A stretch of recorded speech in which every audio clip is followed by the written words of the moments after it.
আজকে এক ভাই বলতেছে, ভাই কই যান? বললাম ভিডিও বানাইতে যাই। তো লোকটা হইলা খুব হাসলো। তো সমস্যা নাই, হাসছে, অসুবিধা নেই। সে তার জায়গার থেকে হাসবে, সেটা স্বাভাবিক। তো আমি আসলে এই যে এটা দিয়ে ভিডিও বানাইতে যাই, অনেকে অনেক মন্তব্য করে, তাতে আমার কিচ্ছু আসে যায় না। অনেকে বলে যে আপনি কন্টেন্ট বানান, লক্ষ লক্ষ টাকা কামান, ভাই সেই করতেছে সেই করতেছে, আপনি হলো সাইকেল চালাই যায় ভিডিও বানান, আপনি কি একটা বাইক কিনতে পারেন না? ভাই একজনের সমর্থ আছে, একজনের টাকা আছে, পয়সা আছে, যাই হোক না কেন, সে তার অ্যাভেলেডি আছে, সে বাইক কিনছে। আমার অ্যাভেলেডি নাই, আমার কাছে এটাই যথেষ্ট। কিন্তু এটা ভাই আমার হালাল টাকার কিনা, নিজে কষ্ট করে কিনা, এখানে কোনো দুর্নীতি বাটপারি নাই। আমি যা কিছু করি সৎ পথে কামাই করি, সৎ পথে উপার্জন করি, সৎ পথে চলি, তারপরে কিন্তু এগুলা দিয়ে ভিডিও বানাই। এখন কে কী বললো ভাই, সেটা তো আমার দেখার প্রয়োজনই নেই। কারণ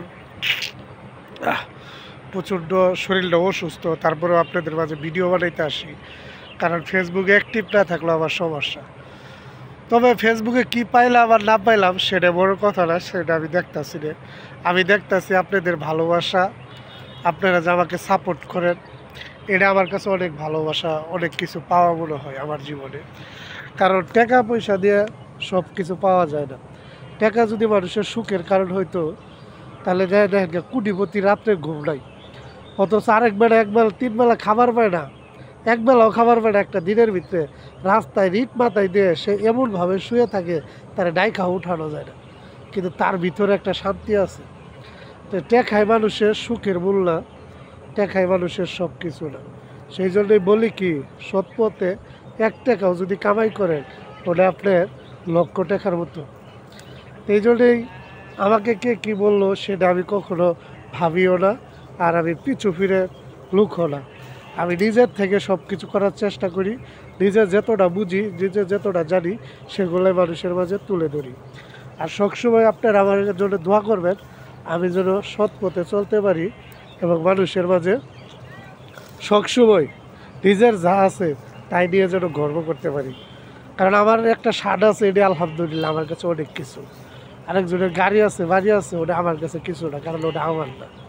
তাহলে আমার যা আছে তাই নিয়ে আমার সবসময় আল্লাহ পাকের কাছে শুকরিয়া আদায় করতে হবে এবং ধৈর্য ধরতে হবে। কথায় আছে সবুরে রিয়া ফল, ধৈর্যর ফল নাকি মিষ্টি হয়। তো আমিও আপনাদের মাঝে ভিডিও ছাড়ি, ধৈর্য ধরে কষ্ট করে গেতেছি।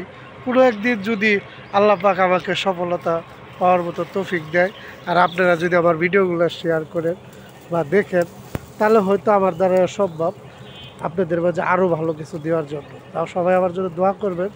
আল্লাহ হাফেজ।